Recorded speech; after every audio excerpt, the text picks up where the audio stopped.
Đàm Tùng Vận hợp tác với một nam chính quyền lực.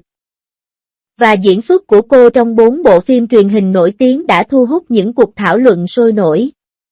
Đàm Tùng Vận đã tham gia diễn xuất trong 4 bộ phim truyền hình, bao gồm Xin hãy gọi tôi là giám đốc, một câu chuyện về sự trưởng thành của một thư ký và một chủ tịch tại nơi làm việc, Thanh kiếm và gấm, một câu chuyện tình yêu cổ đại, Đi theo chiều gió.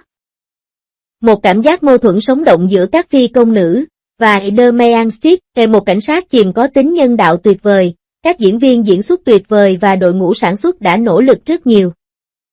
Trong 4 bộ phim truyền hình có sự tham gia của Đàm Tùng Vận, các nam chính đóng chung với cô đều là những diễn viên thực lực.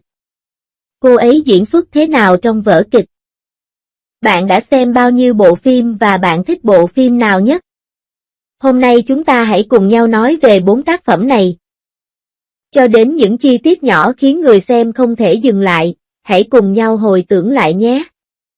Trước tiên chúng ta hãy nói về Plicome Direct. Bộ phim kể về câu chuyện giữa một thư ký trẻ và một vị chủ tịch độc đoán tại nơi làm việc. Hai người từ chỗ không hòa hợp với nhau đến dần trân trọng nhau và cùng nhau phát triển. Bối cảnh những kẻ thù vui vẻ này đã chạm đến trái tim của vô số người. Cô bé Ninh Mộng do Đàm Tùng Vận thủ vai rất thực tế, không phải là cô bé ngốc nghếch, ngọt ngào theo kiểu truyền thống, mà là một người hơi bướng bỉnh, hài hước và thông minh. Nói cho tôi biết, ai chưa từng gặp một vài nhân viên mới chăm chỉ và thông minh như cô ấy. Nhìn lại vị tổng giám đốc bá đạo Lục Kỷ Minh.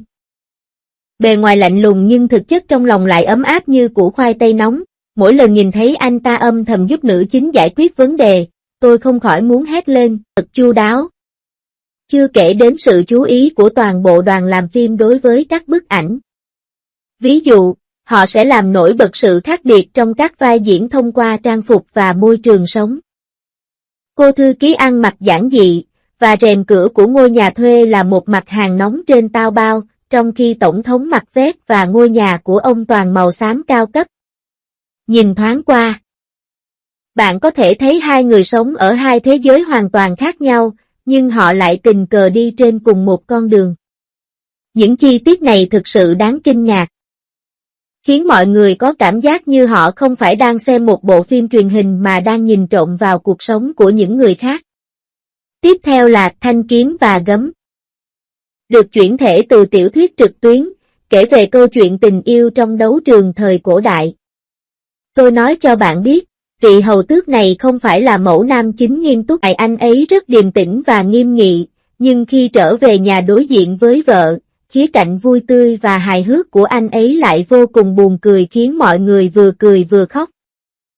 Đôi khi anh ta nói một cách mỉa mai, và đôi khi anh ta cố tình nói những điều vô nghĩa để làm cho nữ anh hùng vui vẻ.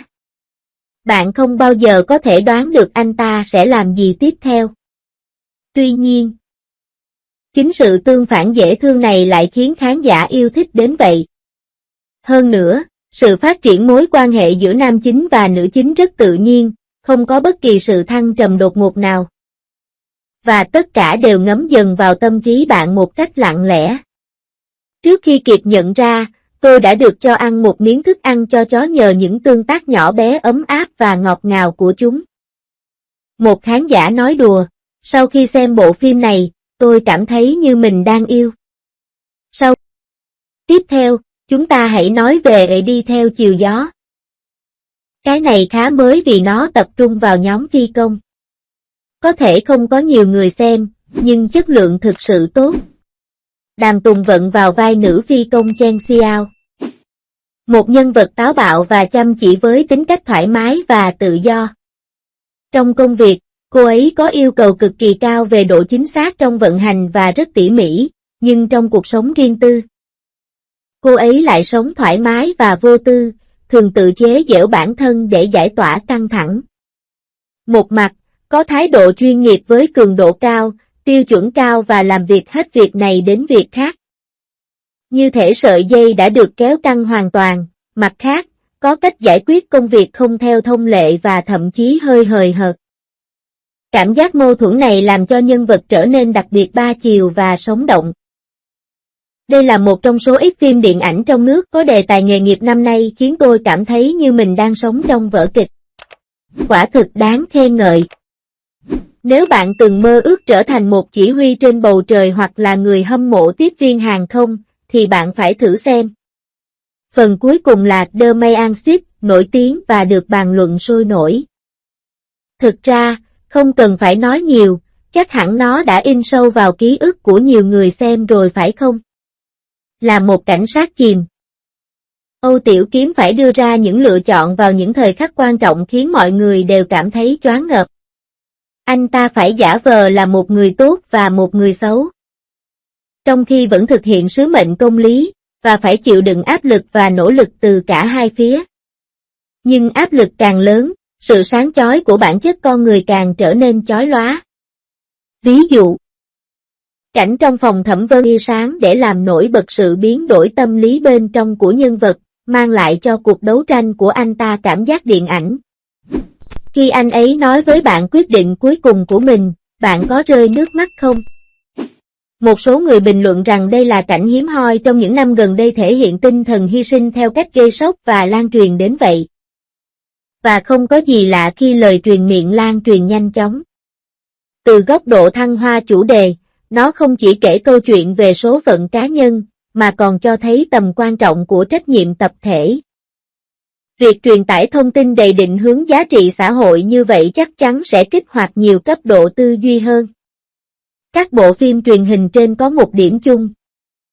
Đó là diễn viên nào cũng có màn trình diễn tuyệt vời, giúp chúng ta thực sự bước vào thế giới nội tâm của các nhân vật. Tất nhiên, chỉ dựa vào kỹ năng của diễn viên là không đủ. Việc xây dựng bối cảnh và xử lý logic cốt truyện. Vậy nên, khi chúng ta đắm chìm trong đó, vỗ tay theo một câu thoại hay khóc vì một cảnh nào đó, xin đừng quên những người âm thầm đóng góp sau màn ảnh. Họ là lực lượng quan trọng thực sự nâng đỡ toàn bộ sân khấu. Vậy thì câu hỏi bây giờ là: bạn đã xem 4 kiệt tác mới và cũ này có sự tham gia của Đàm Tùng Vận và nhiều nam chính thần thánh khác bao nhiêu lần rồi? Và bạn có muốn giới thiệu chúng với bạn bè để cùng nhau thưởng thức những bí ẩn không?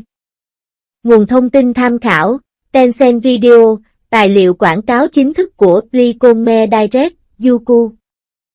Nội dung được chọn lọc từ khu vực bình luận của người dùng về The Shot and The Broca, cộng đồng đánh giá và đánh giá ngắn đao bần, Quan Kinh To The